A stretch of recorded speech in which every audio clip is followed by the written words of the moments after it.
Un ancien militaire à la retraite n'a d'autre choix que de travailler comme employé d'épicerie pour payer le traitement de sa femme. Après seulement 2 heures de travail, le propriétaire du magasin décide de le licencier pour une raison inconnue. Le lendemain, la facture de 70 000 $ de sa femme est payée en totalité. David est un ancien combattant de 72 ans, à la retraite, qui a servi son pays depuis l'âge de 20 ans. Il avait pris sa retraite il y a 5 ans et, depuis, il avait hâte de s'occuper de ses propres affaires, d'autant plus qu'il ne pouvait pas pratiquer beaucoup de ses passe-temps lorsqu'il travaillait dans l'armée. Cependant, alors qu'il profitait de sa retraite, sa femme Rachel a soudainement appris qu'elle était atteinte d'une maladie nécessitant une intervention chirurgicale d'urgence et des médicaments d'entretien à vie. Bien que David bénéficie d'une pension de l'État, celle-ci ne suffit pas à couvrir les frais d'hospitalisation et les besoins médicaux récurrents. David a décidé de trouver un emploi à temps partiel dans un supermarché local pour subvenir à leurs besoins. Lorsqu'il a postulé, c'est le directeur du magasin qui lui a fait passer un entretien. Voyant que David avait une personnalité agréable et qu'il était assez fort pour travailler, il l'a embauché immédiatement.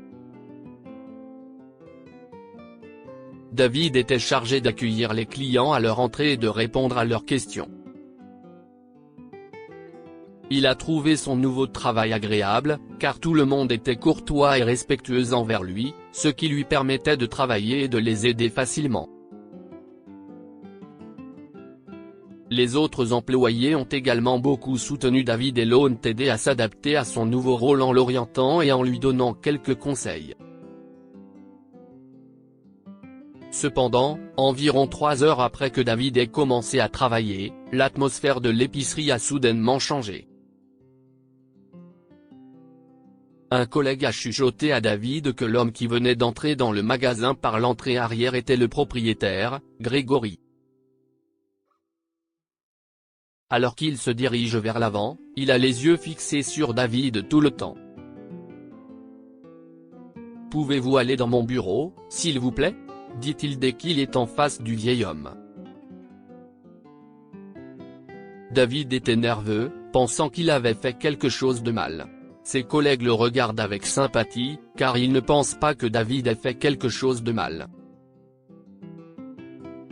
Cependant, il savait que cela ne se terminerait pas bien, car chaque fois que le propriétaire du magasin n'aimait pas quelque chose, il s'en occupait rapidement.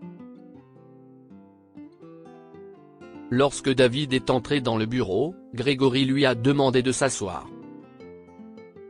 « Mon directeur, Stephen, m'a dit qu'il vous avait engagé plus tôt dans la journée. » « Est-ce exact ?» lui demande-t-il. David a hoché la tête. « Oui, monsieur, j'ai été engagé il y a environ 2 heures. » « Est-ce que j'ai fait quelque chose de mal ? J'espère que vous pourrez me donner une chance. J'ai vraiment besoin de ce travail. Grégory a secoué la tête. Je suis désolé, mais je pense que vous n'êtes pas fait pour ce travail. Je suis contraint de vous licencier, dit-il à David, dont le visage se renfrogna. Le vieil homme était au bord des larmes et avait désespérément besoin d'une seconde chance. Je vous en prie, monsieur. J'accepterai n'importe quel poste que vous avez. Si vous ne voulez pas de moi devant, je peux travailler dans votre entrepôt à l'arrière. J'ai juste vraiment besoin de ce travail. J'espère que vous pourrez me donner une chance de faire mes preuves, a supplié David. Pourquoi avez-vous besoin de ce travail ? Vous devriez être chez vous, à la retraite, demande Grégory. Ma femme, Rachel, est à l'hôpital après avoir subi une opération d'urgence. ma pension n'est pas encore suffisante pour couvrir ses frais d'hospitalisation, alors j'ai besoin d'un travail supplémentaire pour m'assurer que nous ne sommes pas endettés, dit David. Grégory soupire. La vérité, si est que je vous ai reconnu quand je suis entré. Je ne pouvais pas croire que quelqu'un comme vous était dans ce magasin, pas en tant que client, mais en tant que membre du personnel. David n'arrivait pas à comprendre d'où le propriétaire du magasin avait pu le reconnaître. Il était sûr de n'avoir jamais vu cet homme auparavant. Même s'il vieillissait, sa mémoire était encore vive. Mon père a servi dans l'armée il y a de nombreuses années et a eu un jour des problèmes. Il a été gravement blessé lors d'une bataille, et son commandant l'a sauvé. C'était vous, monsieur, a révélé Grégory. David a regardé dans la pièce et a repéré une plaque d'appréciation accrochée au mur. Le nom du propriétaire était Gregory Williamson. Tu es un Williamson. Es-tu le fils du capitaine James Williamson ? A demandé David à Grégory. Grégory a fait un signe de tête.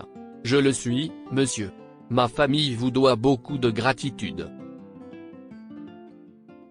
Lorsque je vous ai reconnu, j'ai trouvé injuste que vous ayez besoin de travailler après avoir consacré toute votre vie à votre pays. Si est pourquoi je vous ai licencié, a-t-il admis. David n'arrivait pas à croire ce qu'il entendait. Votre père et moi étions d'excellents amis dans l'armée. Je n'ai jamais rencontré sa famille, donc je ne t'ai pas reconnu. Il me manque beaucoup, a-t-il dit à Grégory, qui était tout sourire. Vous et mon père êtes mes héros, a admis Grégory. Vous méritez d'être chez vous, à profiter de votre retraite, monsieur. Permettez-moi de payer le traitement de votre femme. Ce sera le cadeau de ma famille pour vous remercier de tout ce que vous avez fait pour nous. David n'a pas pu s'empêcher de verser des larmes. S'il ne tenait qu'à lui, il n'aurait jamais travaillé, mais il était prêt à tout pour sa femme. Maintenant que l'occasion se présente, il ne peut s'empêcher d'être reconnaissant que quelqu'un soit prêt à l'aider. Le lendemain, Grégory a accompagné David à l'hôpital, où il a réglé la facture de $70 000 qu'il devait payer. Elle comprenait un an de médicaments d'entretien pour Rachel, afin qu'elle et David puissent profiter de leur retraite en paix tout en ayant la possibilité d'économiser un peu d'argent sur la pension mensuelle de David. Depuis lors, Grégory et sa famille ont commencé à rendre visite à David et Rachel, et ils sont devenus de bons amis. Grégory considérait David et Rachel comme ses seconds parents et veillait à prendre soin d'eux, car il savait que c'était ce que son défunt père aurait voulu. Que pouvons-nous apprendre de cette histoire ?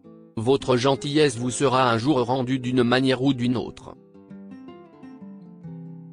David a sauvé son camarade il y a des années, mais si est-il le fils de son camarade qu'il a retrouvé des années plus tard ? Grégory a décidé de rendre la bonté de David en réglant les factures médicales de sa femme, car ils n'ont jamais oublié la bonne action qu'il a faite pour son père. Les personnes âgées méritent d'être traitées avec gentillesse, respect et compassion. Après avoir travaillé dur et vécu une vie longue et fructueuse en travaillant dur, les personnes âgées devraient profiter de leur jour de retraite. Il est important de traiter les personnes âgées que nous voyons tous les jours avec gentillesse, respect et compassion. Partagez cette histoire avec vos proches. Elle pourrait les inspirer et illuminer leur journée. Lire aussi, un militaire rentre chez lui et trouve sa fille en train de dormir sur le sol alors que sa femme et ses beaux-fils sont absents. Abonnez-vous à Amomama sur Google News.